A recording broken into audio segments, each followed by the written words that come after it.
지금부터 회로이론 첫 번째 시간을 진행하겠습니다. 자, 오늘 첫 시간에는 아주 기본적인 이야기를 배우게 되는데요.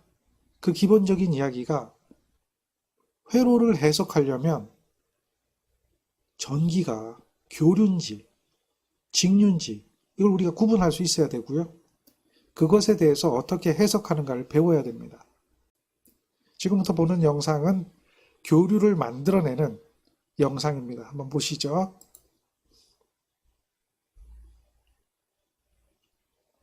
여기 있는 이 부분이 발전기의 도체라고 보면 돼요. 그리고 N극과 S극의 자기장이 있고요. 그 자기장 중에서 도체가 회전하는 거죠.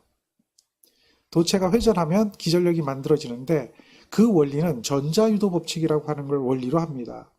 코일에다가 자석을 밀어넣게 되죠. 그러면 여기에 전기가 만들어지는 걸 보여줍니다. 밀어넣을 때와 뺄 때 방향이 달라지죠. 이렇게 밀어넣을 때 뺄 때 방향이 달라진다. 전자유도 법칙입니다. 렌츠, 패러데이의 법칙이거든요. 나중에 다 배웁니다. 잘 보세요. 도체가 있고요. 발전하는 도체는 A에서 B까지, C에서 D까지가 발전하는 겁니다. 누군가가 돌려줘야 되겠죠? 이건 이제 돌려주는 것은 수차 발전기, 터빈 발전기 이렇게 해가지고 수력 발전이나 화력 발전이나 원자력 발전에서 돌려주는 물체가 있을 겁니다. 근데 이거는 이제 수동으로 핸들로 표현했고요. 지금 자기장 중에 도체를 회전시키면 슬립링이라고 하는 외부 연결하는 장치가 되어 있죠. 이 슬립링을 통해서 교류를 만들어냅니다. 이건 브러쉬고요. 나중에 전기기기에서 배웁니다. 돌아가는 게 보일 겁니다. A와 B가 어디 있느냐 보세요. 바닥에 있죠? 제로입니다. 그런데 얘가 움직일 거예요. 어떻게 움직이느냐? 자, N극에 와 있을 때 A와 B가 S극에 와 있을 때 살펴보세요. 한번 살펴보세요. 자, 어떻게 가나요? N극이 있을 때, S극이 있을 때 이 방향이 반대가 되죠? 이게 교류입니다. 여기에 뭘 썼다? 슬립링을 썼다. 이게 교류예요. 슬립링이고 요 회전하는 건 아마추어라 그러죠. 그 다음에 필드 마그네틱 이렇게 불러요. 교류가 만들어지는 겁니다. 교류가. A와 B를 기준으로 한번 보세요. A와 B가 어디에 있느냐? 빨간 데 와 있느냐? 파란 데 와 있느냐? 방향이 달라진다는 얘기죠. 어떻게 달라지느냐? 잘 보세요.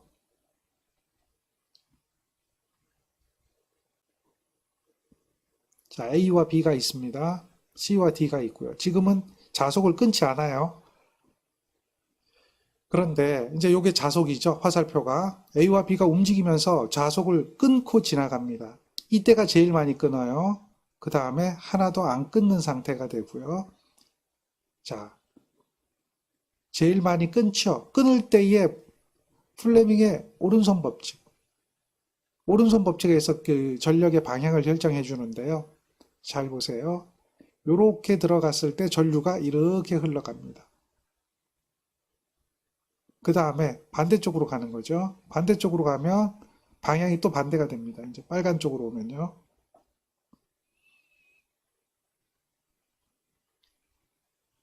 요거는 움직이는 게 엄지손가락의 방향이라는 거죠. 그 다음에 이거는 자기의 방향이 두 번째 손가락, 세 번째 손가락이 전류의 방향이 되겠죠. 반대로 가는 겁니다. 이거는 같은 방향으로 돌려도 전류가 반대로 흐르죠. 이게 교류입니다. 지금 우리는 교류가 어떻게 만들어지는지를 애니메이션을 통해서 보고 있는 겁니다. 간단하게 한번 보세요. 회전을 시키면 만들어지는 게 교류다. 자, 지금은 0세크.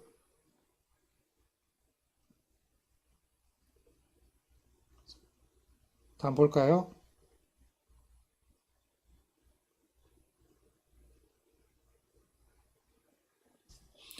영세크일 때는 자속을 하나도 안 끊는다는 얘기죠. 그래서 0V. 전압이 안 나와요. 이런 지점에 있죠. 움직입니다. 자속을 점점점 많이 끊죠. 끊어질 때 계속해서 이 커브가 사인의 커브로 올라갑니다. 사인의 커브로 정점에 도달하죠. 요때 맥시멈. 요때 제일 많이 끊어요. 그때가 바로 정점입니다. 정점. 정점에 도달하고 그 다음에 얘가 더 움직입니다. 이 정점에서 점점 감소하게 되죠. 자속을 점점점 감소하게 끊습니다. 이게 사인 세타 커브를 그리는 거예요. 그래서 이렇게 바닥으로 내려옵니다. 이때가 0이 되죠. 이때도 하나도 안 끊어요. 그러니까 다시 이번에는 S극 쪽으로 가니까 자속의 방향이 반대가 되는 방향으로 끊고 있거든요. 아까는 이 방향하고 지금 이 방향은 반대가 되죠. 그러니까 마이너스 쪽으로 최대가 될 거고요. 그러다가 다시 요게 정점으로 올라갑니다. 그러면 감소되겠죠. 마이너스 쪽으로 감소가 될 겁니다. 자, 마이너스 쪽으로 점차 감소가 되죠. 요 크기도 점점 줄어드는 게 보일 거고요. 이렇게 마이너스 쪽으로 감소가 된다. 이것이 한 사이클입니다. 한 사이클.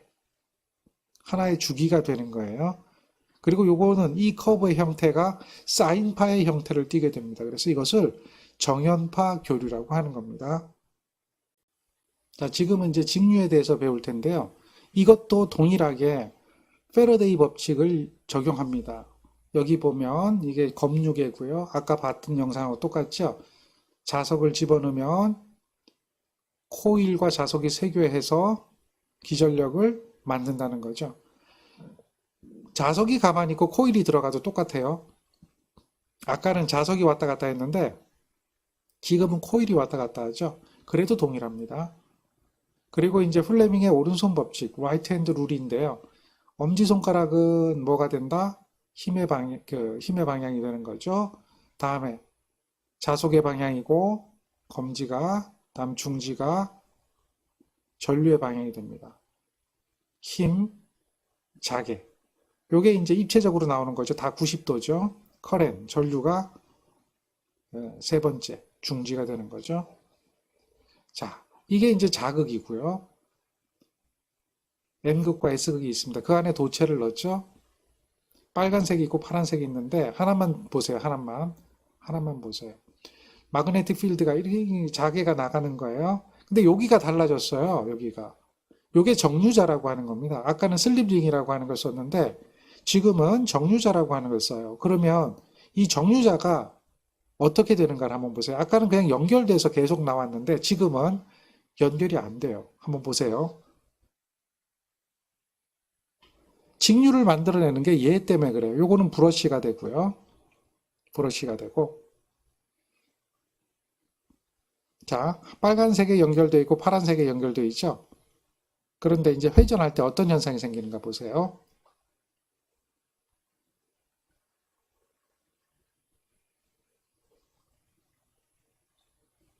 자, 회전합니다.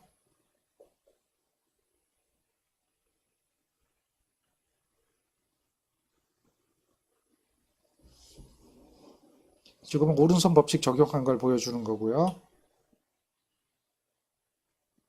전류가 흘러 들어간다는 얘기죠. 빨간색이. 파란색은 반대 방향이 되겠죠. 그래서 전류가 이렇게 회전하는데 여기 나오는 걸 보세요.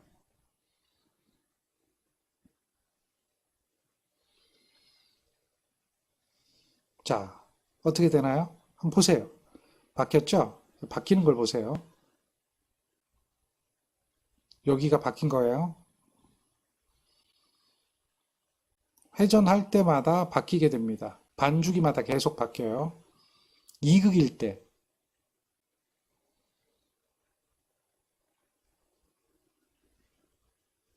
자, 이걸 기계로 만들면 걔가 직류 발전기가 되는 거죠.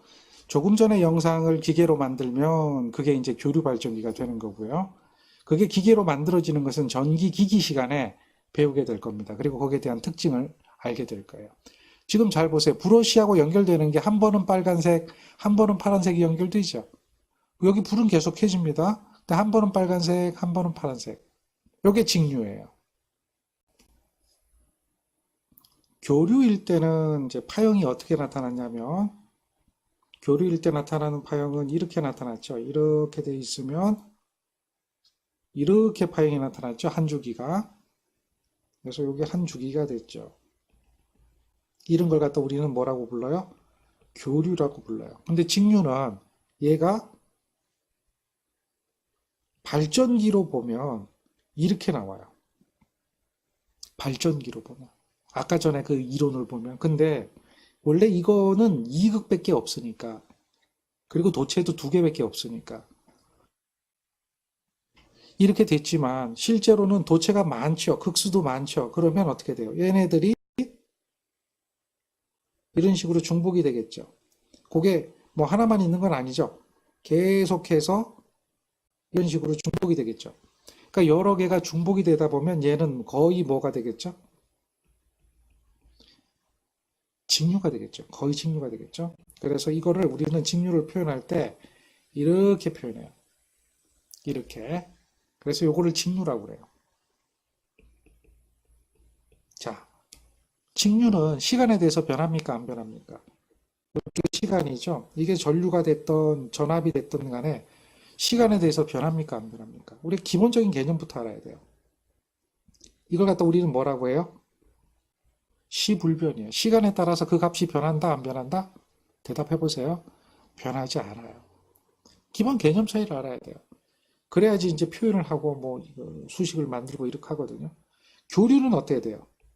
교류는 시변이죠. 시간에 따라서 그게 수시로 변하죠. 어떻게 변해요? 사인 세타의 모양으로 변하죠. 사인 세타의 모양. 그래서 교류를 우리는 뭐라고 얘기하냐면 얘를 부를 때 정현파, 사인파, 교류 이렇게 얘기하죠. 자, 사인 세타의 모양이라고 하는 거. 사인 세타가 뭐냐? 코사인 세타가 뭐냐? 이걸 우리는 알고 있어야 돼요. 알고 있나요? 대답을 해주셔야 돼요. 그래야지 뭐 이야기가 되니까. 사인 세타의 모양. 그렇죠? 알죠? 그 정도는 알죠? 나중에 모르면 이야기하세요. 근데 우리는 지금 직류라고 하는 그 특징을 배워야 돼요. 직류. 직류예요. 그래서 시간에 따라서 그 값이 변하지 않는 것을 직류라고 한다. 직류회로 해석을 하는 겁니다. 이해되시죠? 이거에 대한 해석이에요. 그래서 우리가 표현을 할 때, 직류를 표현할 때 이렇게 표현해요. 정상값으로. 교류는 시간에 따라서 변하잖아요. 그러면 전류를 표현할 때도 교류는 어떻게 표현하냐면 시간에 따라서 그 값이 변하니까 I라고 하는 전류는 이건 뭐 델타 I라고 하기도 하고요. 시간에 따라서 변한다 이거죠. 변한다 이거죠. 이렇게 표현해요. 그러니까 델타 T, 델타 Q 하면은 이거는 이제 우리가 표현하는 방법 중에 변화량이라고 생각하면 돼요. 변화량. 그 값이 변한다. 시간의 변화에 대한 Q의 변화량이 전류다. 이렇게 얘기해요. 아직 우린 전류의 정의가 뭔지 몰라도 되는데 교류에 대한 표현하고 직류에 대한 표현 방법을 일단 알아야 돼요. 그래서 교류는 그 값이 수시로 변하게 되는 거죠. 그래서 이것을 갖다 우리는 순시 값이라고 얘기하지만 직류는 순시가 아니에요. 일정한 값이란 말이죠. 정상값입니다. 이해되겠죠? 자, 그러면 이렇게 발전을 했어요. 그랬을 때 여러분들 전기라고 하죠. 그 전기가 뭔가요? 전기를 표현할 때 어떻게 표현하나요? 뭔가 표현을 하는데 전압과 전류로 표현하죠. 기억납니까? 여러분들 집에 있는 거. 그게 가정용 전기죠. 가정용 전기는 우리 알고 있는 대로 한번 얘기해 보세요. 어떻게 얘기할 수 있을까요? 여러분도 알고 있는 대로 얘기해 보세요. 가정용 전기. 어렵나요? 아니죠. 가정용 전기는 여러분들 어떻게 해요? 220V에 또 전류는 차단기에 보니까 15A, 20A 뭐 이렇게 돼 있네요. 보통 배선용 차단기는 20A 뭐 이런 식으로 얘기하죠. 이거는 AC라고 하죠. 그래서 이걸 교류라고 하는 거예요. 교류. 그런데 DC는 역시 마찬가지로 뭐 여러분들 그 아답터 같은 거 휴대폰 충전기 거기에 보면 5V, 2A 이렇게 얘기하죠. 그건 AC가 아닌 DC예요. 그래서 DC 같으면은 뭐 5V, 2A 이렇게 표현하죠. 이거는 직류예요. 차이가 있죠. 근데 이제 이게 값이 다 달라요. 우리가 얘기하는 이 값은 이제 실효값이라고 얘기하는 거예요. 실효값이라고 하는 거고, 직류는 이렇게 표현합니다. 우리는 지금 요 이야기를 배워야 돼요. 근데 여기에 이제 하고자 하는 이야기가 뭐가 있냐면, 볼트라고 하는 거하고 암페어라고 하는 게 있단 말이에요. 전기를 이야기할 때 볼트, 암페어 또 다른 것도 있어요. 와트. 여러분들 그 배터리 용량이 몇 와트짜리죠? 암페어 아워라고 얘기하잖아요. 근데 그걸 와트로 표현하기도 해요, 요즘은. 충전기 용량, 휴대폰 충전기 보조 배터리 용량 몇 와트짜리냐 뭐 이렇게 하잖아요. 그 다음에 또 충전기도 몇 와트짜리 충전기냐, 5와트 충전기냐, 10와트 충전기냐 뭐 이렇게 얘기하죠. 와트로 표현하기도 해요. 우리는 그걸 배워야 돼요. 그게 기초예요. 그래서 와트도 있고 볼트도 있고, 와트는 W로 표현합니다. 이거는 와트라고 그래요. 와트도 있고 볼트도 있고 암페어도 있는데, 걔네들이 무언가를 우리는 알아야지만이 돼요. 사실 공부를 하면서 이런 개념 없이 그냥 공부를 하면 그게 정말 답 없는 공부가 돼요. 예를 들면 여기에 있는 공식이 있잖아요. 이 공식 주어지고 자, I는 전류예요. T는 시간이고 Q는 전기량입니다. 근데 전기량이 뭔지도 모르고요. T는 시간이라니까 대충 알겠는데 I가 T분의 Q래요. 그래서 이걸 외우세요. 자, I는 전류, Q는 전기량, T는 시간. 그래서 이걸 외워서 이걸 가지고 문제를 풉니다. 이렇게 강의하는 곳이 너무나 많아요. 그렇게 하는 곳들이 너무 많다는 거죠. 그건 사실 개념 없는 거라는 거죠. 그렇게 해가지고는 여러분들 실력이 늘어나지는 않습니다. 절대 안 늘어나요. 그래서 우린 지금 이 시간에 그 개념을 잡아야 된다는 거예요. 아, 전압이 뭔지, 전류가 뭔지, 이거에 대한 기본 개념이 있어야 돼요. 그 개념을 알려면 전자공학이라고 하는 공부를 해줘야 돼요. 근데 전자공학을 지금 우리가 공부를 할 수는 없잖아요. 근데 이건 안 배운 적이 사실은 없을 거예요. 중고등학교 때 과학이라는 그 시간을 통해서 전자에 대한 기초적인 거, 또 전류에 대한, 전기에 대한 기초적인 거, 이런 것들을 다 이미 한 번씩은 배웠을 거예요. 근데 그것을 단지 기억을 못할 뿐이죠. 이미 다 여러분들 배웠어요. 그래서 전압에 대한 거, 전류에 대한 거, 이런 것을 기본 개념을 아셔야 되는데요. 그래서 첫 번째 나오는 게 전류에 대한 정의입니다. 근데 전류라고 하는 것은 말이죠. 어떤 것을 전류라고 하느냐에 대한 그 개념을 알고 있어야 돼요. 일단은 전류가 우리가 이야기할 때 전류가 날아간다? 전류가 뛰어간다? 전류가 점프한다? 뭐 이러진 않잖아요. 전류가 어떻게 한다 그러죠? 우리 표현하는 방법이. 이거는 대부분 다 알 텐데요. 뭐라고 표현해요? 전류가 흐른다 그러죠.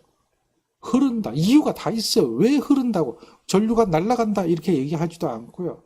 전류가 뭐 뛰어간다 얘기도 하지도 않고요. 전류가 마치 흐른다. 흐른다는 얘기는 액체를 얘기하는 거예요. 고체를 얘기하는 거예요. 기체를 얘기하는 거예요. 대부분 흐른다, 물이 흐른다, 뭐 이렇게 얘기하잖아요. 액체적인 개념을 가지고 있다는 거죠. 물성으로 보면, 물성, 그러니까 물리적인 거. 우리가 이제 전기는 눈에 보이진 않잖아요.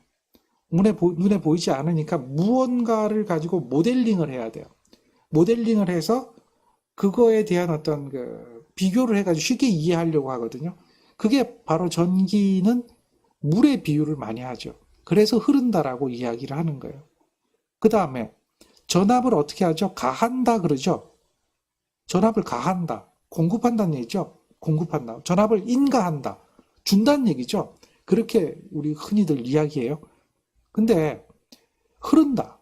그럼 뭐가 흐르느냐라는 거예요. 사실은 전류가 흐르려면 전류가 흐르는 길이 필요해요. 전류가 흐르는 길이 이렇게 필요하죠. 이 길이 뭐냐면 도체라고 불러요. 도체. 도체가 뭐죠? 바로 전류가 흐를 수 있는 금속으로 된, 아시죠? 금속으로 된 우리 대표적인 게 뭐예요? 구리. 뭐 금도 좋고요. 은도 좋죠. 비싸서 못 쓰는 거죠. 철은 쓸 수는 있죠. 그런데 도전율이라고 하는 게 나빠요. 그래서 잘 안 써요. 전류를 많이 흘리지 못해요. 전류를 값싸고 많이 흘릴 수 있는 게 뭐냐라고 하면 구리죠. 그래서 구리 많이 쓰고 알루미늄 많이 써요. 그걸 갖다 우리는 뭐라고 불러요? 도체라고 불러요. 도체를 통해서 전류가 흘러요. 그런데 전류가 흐르는 것은 사실 뭐가 흐르냐면 이 안에 뭔가가 이동한다는 거죠. 얘네들이 어떻게 돼요?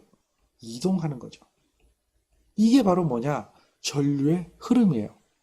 지금 제가 뭘 그렸죠? 이야기를 해보세요. 그냥 이 시간은 공부하는 시간이다 이렇게 생각하면 답이 없어요. 그냥 자유롭게 우리가 그냥 기초를 배우고 그 다음에 공부도 하고 하는 거지. 시간에 얽매여가지고 열심히 공식 배우고 이렇게 하면 공부가 재미없어요. 이걸 갖다 우리는 프리 일렉트론이라고 그래요. 프리 일렉트론, 자유전자라고 그러죠. 자유전자가 이동하는 거예요. 그러면 이제, 자, 조금 더 들어가 보죠. 자, 자유전자. 전자. 그럼 전자는 뭐냐, 전자는 뭐냐. 이걸 우리는 또 살펴봐야 돼요. 그래서 그걸 살펴보려면 원자 모형이라고 하는 게 있죠. 그걸 보게 되는 거예요.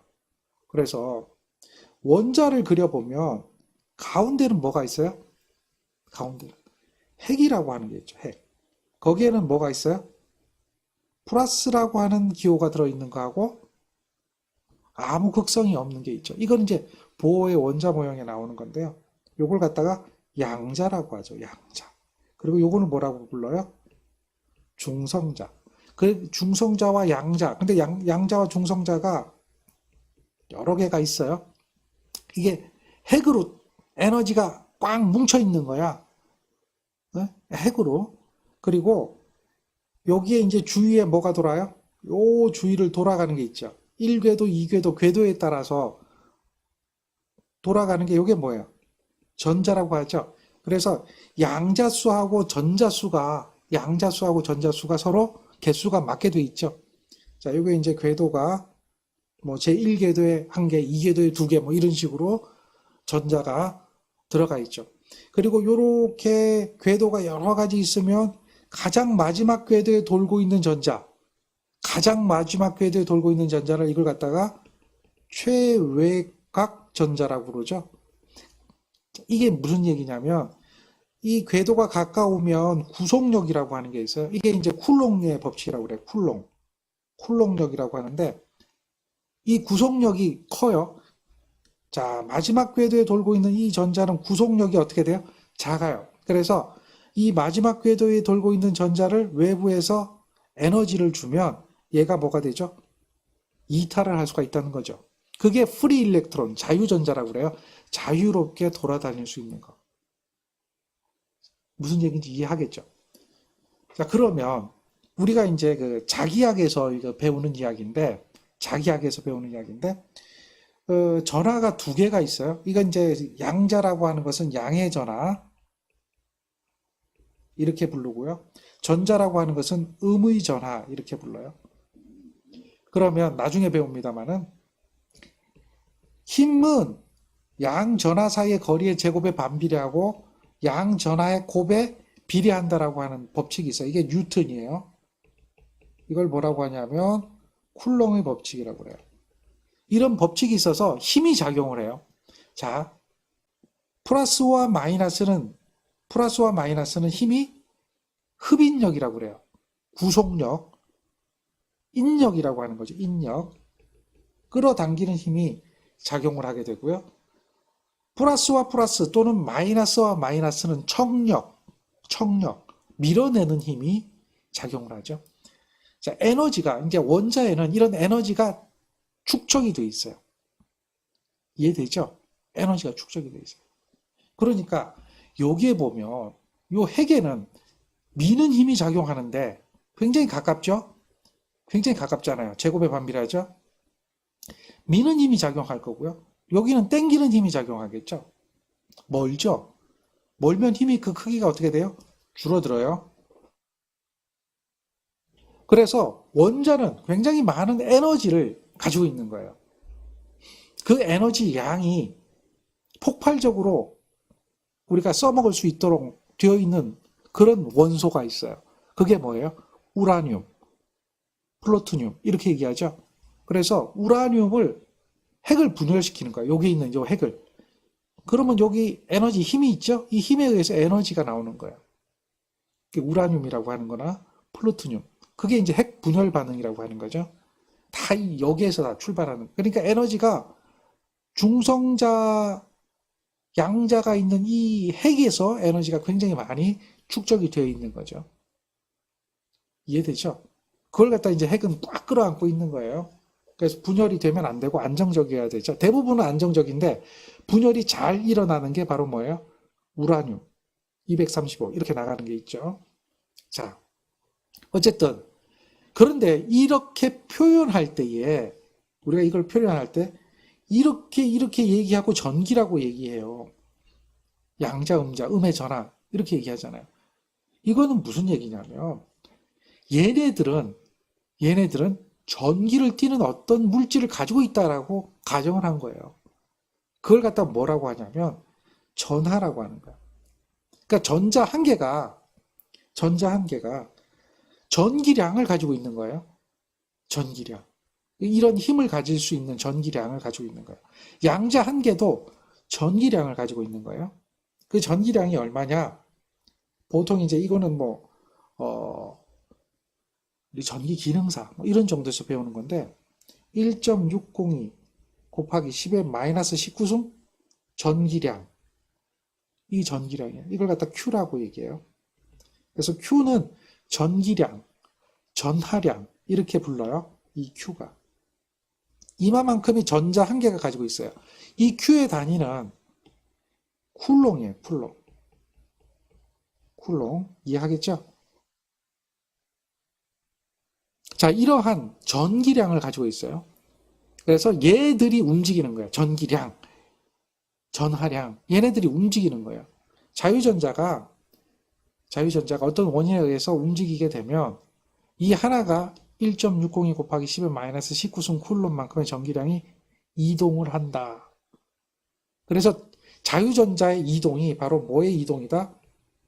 전기량의 이동이다라고 하는 거죠. 그러면 이거를 우리는 정의를 내릴 필요가 있어요. 전기량이 많이 지나가기도 하고 조금 지나가기도 하는데 그걸 갖다가 어떻게 전류로 정의하느냐라고 이야기를 하는 거예요. 그래서 그거를 정의를 내리려고 하다 보니까 단면적은 관계없다. 여기에 지나가는 길의 크기는 관계없어요. 이 단면적을 A라고 하죠. 면적. 이 면적에는 관계없다. 이 단면을 1초를 갖다 우리는 MKS 단위에서 단위 시간이라고 하죠. 단위 시간. 기억을 하셔야 돼요. 단위 시간당 얼마만한 Q값, 전기량이 지나가는가 라고 정의를 내려본다는 거죠. 그래서 전류라고 하는 것은 1초 동안에 1쿨롬의 전기량이 어떤 도체 단면적 크기는 관계없어요. 그 단면을 지나갈 때 그것을 갖다 뭐라고 한다? 1암페어라고 한다라고 정의를 내리는 거예요. 우리는 그걸 기억해야 돼요. 그러니까 무조건 I는 T분의 Q가 아니라는 겁니다. 자, 어떤 형태든 간에 전류를 흘릴 수 있는 거예요. 이거는 도체에서 이야기가 되는 거예요. 부도체에서는 나무, 플라스틱 이런 건 전류가 잘 흐르지 않죠. 부도체라고 하죠.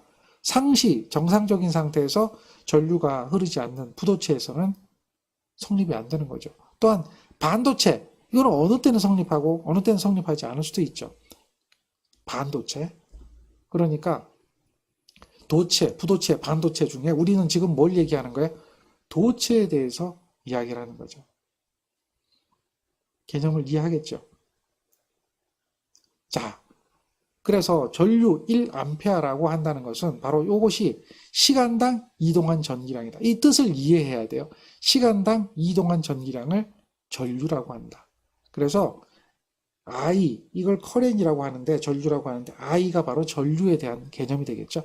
그리고 지금 형태로 이렇게 표현하면 변화가 아닌 일정한 값으로 표현하기 때문에 일반적으로 직류에서 일정한 값인 요 식으로 표현하는 겁니다. 시간의 변화가 없는 거죠.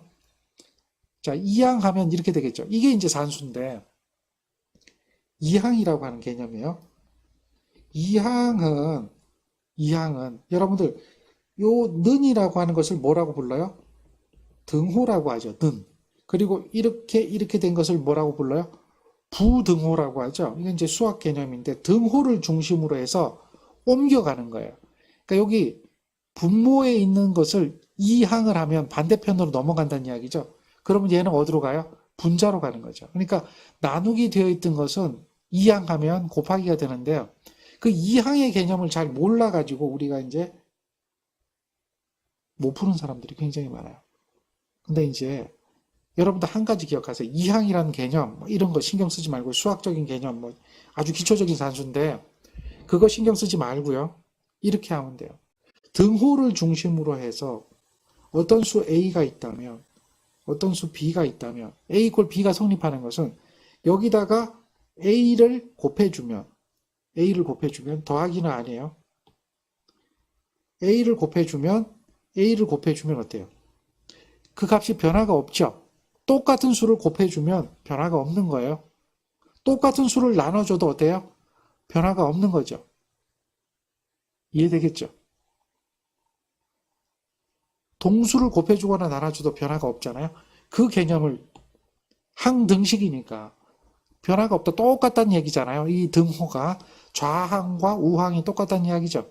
그러니까 이 식은 이렇게 바뀌어지는 과정이 어떻게 되냐면 여기다 t를 곱하면 여기다도 t를 곱하면 돼요. 그러면 요 t와 t는 약분돼서 없어지게 되고 여기는 it만 남죠. 그렇게 만들어지는 식인데요. 사실 이거를 이해를 잘 못해가지고 나중에 어떤 문제를 풀 때에 이항이 안 돼요. 못 구해요. 이런 사람이 너무나 많다는 거죠.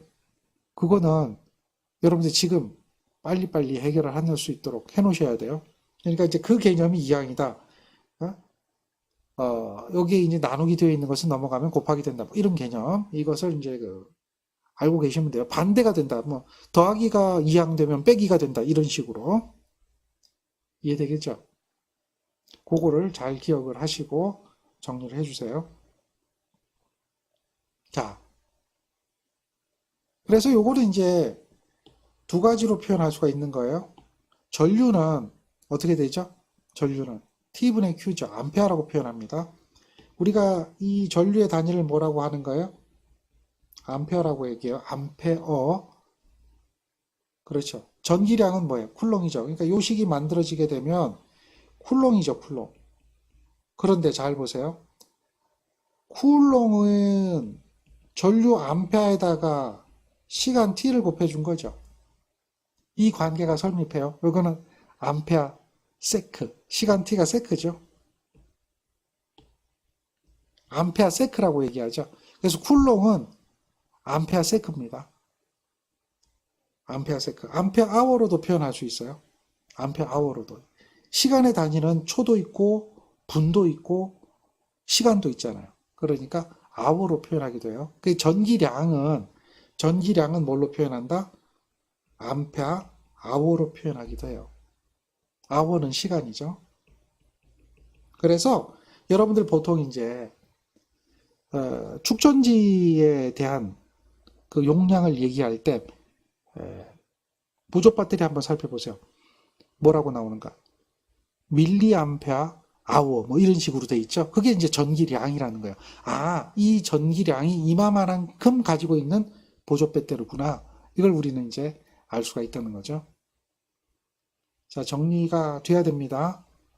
교류로 가면 이렇게 표현해요. 요거는 이제 시간의 변화에 대해서 전기량의 변화가 곧 전류다라고 얘기하는 거고요. 이렇게 표현되는 식을 뭐라고 얘기하냐면 이거는 뭐야? 미분입니다. 미분. 미분식이에요. 이해되겠죠? dt분의 d 이렇게 표현하면 변화량분의 변화량 이렇게 얘기하면 얘를 뭐라고 하는 거예요? 미분한다 그래요. 미분. 미분한다는 얘기는 어떻게 돼요? 쪼갠다는 거죠. 쪼갠다. 아까 우리가 교류를 얘기할 때 얘는 어떻게 돼요? 일정한 값으로 표현할 수가 없잖아요. 그럼 얘를 시간 단위로 쪼개는 거예요. 이렇게 쪼개요. 잘게 쪼개서 확대해 보면 여기가 거의 직선으로 나오죠. 그러면 이거를 쪼갰으니까 여기가 dt가 될 거고 여기가 di가 되겠죠. 이런 식으로. 또는 뭐 dq가 되겠죠. 전기량이라고 하면 dq가 되겠죠. 이런 식으로 쪼개서 요 변화량을 가지고 전류를 표현하는 거예요. 그래서 미분으로 해야 돼요. 쪼개서. 그런데 전체적인 전기량을 구하려면 미분하면 안 되죠. 이 전체적인 전기량을 구하려면 이걸 면적을 다 더해줘야 되잖아요. 그래서 그걸 갖다 뭐라고 해요? 적분이라고 그래요. 적분. 전체적인 것은 이렇게 하는 것은 미분의 반대가 뭐예요? 적분이죠. 그러니까 미분 적분을 어려워할 필요는 없어요. 그냥 개념만 알고 있으면 돼요. 양적인 개념, 그러니까 다 더해줘야 되잖아. 그럼 적분해야 돼요. 적분. 여기서 보세요. 요 dq를 구하는 건데요. 역시 이 요렇게 식이 바뀌어져 가는 과정은 양변, 항등식을 기준으로 해서 여기다 인테그랄하고 여기다 인테그랄하는 거예요. 이게 적분기호거든요. 요거 얘기. 시간을 0에서부터 t까지 양변을 둘 다 적분해 주는 거예요. 그러면 변화가 없어요. 똑같아요. 이렇게 했을 때 적분과 미분은 어떻게 돼요? 서로 상쇄돼서 없어지죠. 적분과 미분은 상쇄돼서 없어지고 뭐만 남아요? Q만 남게 되죠. 그러면 Q는 인테그랄 IDT가 된다라고 이렇게 표현하는 거죠. 그래서 요 식이 나온 거예요. 그러니까 미분을 양변을 적분해서 적분식으로 표현하는 거죠. 그게 전기량이다. 왜냐하면 시간이 몇 초까지 흘렀느냐. 예를 들면 10초 동안 흘렸다 그러면 1초, 1초, 1초, 1초 해가지고 10번 흐른 것을 다 더해줘야 되는 거죠. 그렇게 전체 합쳐주는 개념을 뭐라고 한다? 적분이라고 하는 거죠. 그래서 미분과 적분이 어려운 건 아니에요. 그리고 여러분한테 미분과 적분 하라는 얘기는 안 해요. 어쨌든 간에 교류일 때는 이제 이런 식으로 표현하는 거고요. 직류일 때는 이런 식으로 표현을 하는데요. 변화가 생기니까. 근데 이것도 직류에 적용 못하는 건 아니에요. 직류에도 충분히 적용이 되어지는 식입니다. 이해되겠죠? 자, 전류라고 하는 정의를 우리는 이해를 했어요. 전류라고 하는 정의는 뭐죠? 단위 시간당 전기량이 얼마나 이동하는가. 단위 시간당 전기량이 얼마나 이동하는가. 그것을 갖다 뭐라고 한다? 그렇죠. 전류라고 하는 거예요. 이해됐나요?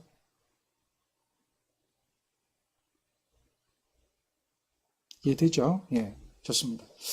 자, 그런데 전류는 왜 흐르는가라고 하는 것을 우리는 또 이해를 해야 돼요. 전류가 그냥 흐르는 게 아니잖아요. 전자가 이동을 해야 되잖아요.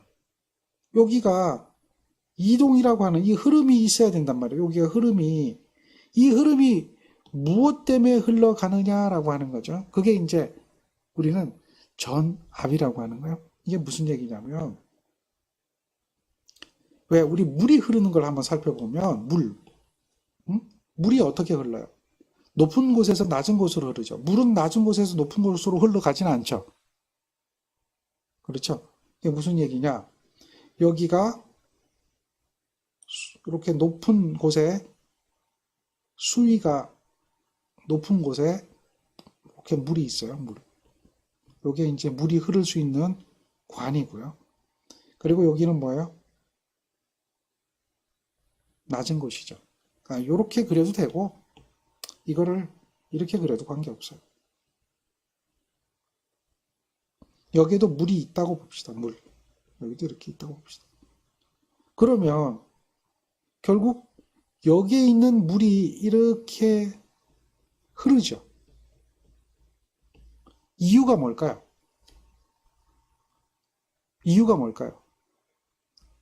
흐르는 이유 간단해요. 이유가 뭘까요? 여기하고에 대한 뭐가 있죠? 에너지. 그걸 뭐 무슨 에너지라 그래? 위치 에너지죠. 위치 에너지가 있어요. 위치 에너지. 위치 에너지. 그걸 갖다 우리는 뭐라고 얘기해요? 수압이라고 하죠. 물의 압력. 물의 압력의 차이가 있기 때문에 물의 압력의 차이가 생기면 흐르게 돼 있어요. 이해되죠? 자, 전기도 똑같아요. 모델링을 해보면 물이 전기량에 해당되고요. 전기량이 Q가 이동을 하는 겁니다. 그래서 이쪽으로 Q가 오게 되는데요. 그때에 이 위치 에너지를 뭐라고 부르냐? 전기 위치 에너지라고 그래서 전위라 그래요. 전위. 전기 위치 에너지. 그리고 그 전위를 다른 말로 얘기할 때 뭐라고 해요? 전압이라고 얘기하는 거예요. 수압하는 것처럼 전압이에요.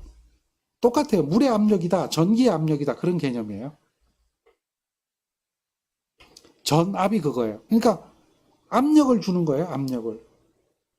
외부에서 전기량을 가지고 압력을 주는 거예요. 그러면 이동한다는 얘기죠. 자, 그러면 이 물의 이동이 곧 전류잖아요. 전류를 흘리려면, 즉 전하를 이동시키려면, 이 전하를 이동시키려면 어떻게 해야 돼요? 이 전하를 이동시키려면 전압을 가야 되는 거죠. 전압을. 전하를 이동시키기 위해서는 뭘 가야 된다? 전압을 가야 돼요. 전압이라고 하는 것은 전기 위치 에너지 차이고, 그걸 갖다 전위차라 그러고, 전위차. 즉 A점과 B점에 대해서 전위차를 가하면, 전압을 가하면 뭐가 흘러요? 전하가 이동해서 전류가 흘러요. 전류가. 이해되겠습니까? 전류가 흘러요. 자, 전류가 흐르면 결국 무엇을 하게 되느냐면, 전류가 흘러서 아무것도 안 하면 뭐 전압이라고 하는 것이 의미가 없거든요. 전류가 흐르면 일이 발생을 합니다. 일. 에너지가 생성이 돼요. 에너지가 생성이 돼요. 전류는 일하잖아요. 여러분들 집에 있는 전류 한번 보세요. 형광등을 켜는 전류, 냉장고를 돌려주는 전류, 여러분들 컴퓨터를 돌려주는 전류. 얘네들은 다 뭐 하고 있어요? 일을 하고 있죠? 일. 그렇죠? 그래서 전압에 대한 정의, 이 위치 에너지는 전류가 흘렀을 때 그 전류가 얼마만한 일을 했느냐라고 하는 것을 이야기하는 거죠. 그러면 전류는 그 크기가 전기량으로 표현되니까 1쿨롬의 전기량이 이동하든 10쿨롬의 전기량이 이동하든 전기량이 이동해서 일을 하게 될 때를 기준으로 보는 거예요. 그래서 요 식이 바로 그런 식이에요. 얼마만한지는 모르지만 Q쿨롬의 전기량이 이동해서 얼마만한 일을 했는지 모르지만 W만큼의 일을 했을 때, 일이라고 하는 W는 이게 뭐예요? W는 줄이죠. 줄이죠. 단위가 뭐예요? 줄이에요. 쿨롱, 이건 전기량이죠. 쿨롱. 이런 쿨롱이 이동해서 W줄의 일을 할 때 그 크기, 쿨롱의 변화당 W의 변화량, 이렇게 보면 돼요. 그러니까 이제 변화량으로 살펴보면 dQ분의 dW가 되는 거죠. 그것을 전압의 정의로 보는 겁니다. 즉 1쿨롬의 전하가 이동해서 1줄의 일을 한다면 그 양 단간의 전기 위치 에너지 차이는 1볼트의 전압이 있다라고 이야기를 할 수가 있는 거죠. 따라서 1볼트의 전압을 가하면 1줄의 일을 했다면 1쿨롬의 전하가 이동하고, 그 전하가 몇 초 동안에 이동했느냐에 따라서 암페어가 달라지는 거죠. 예를 들면 여러분들 보조 배터리가 이제 흔히들 많이 쓰니까 이야기하는데요. 전류가 조금 먹는 휴대폰이라면 보조 배터리 용량이 되게 많은 거예요. 그렇지만 한꺼번에 왕창 먹는 이런 휴대폰이라면 보조 배터리가 5000mAh짜리라도 한꺼번에 왕창 먹어버리면 금방 써버리죠. 그거거든요. 일을 얼마나 하느냐. 똑같은 일을 하더라도 또 시간이 얼마만한 동안에 일을 했느냐에 따라서 또 달라진다는 얘기예요. 이해되겠죠? 그래서 우리는 전류는 시간당 이동한 전기량이다. 그리고 전기량이 이동해서 일을 하게 된다. 그랬을 때에 전이라고 하는 것은 뭐예요? 전기량이 이동한 거에 대한 일, 에너지의 변화량, 일의 량, 이것을 갖다가 우리는 뭐라고 한다? 전압이라고 한다. 이것을 기억해 줘야 돼요. 자, 잘 보세요. 다시 이항해서 정리하면 이렇게 표현이 되는데요. W는 줄이잖아요. 에너지, 줄. 줄이잖아요. 근데 여기 보세요. 단위가 뭐예요? 줄이라고 하는 단위는, 여기 줄이라고 하는 단위는 뭐하고 똑같아요? 쿨롱하고요. 볼트하고 똑같죠?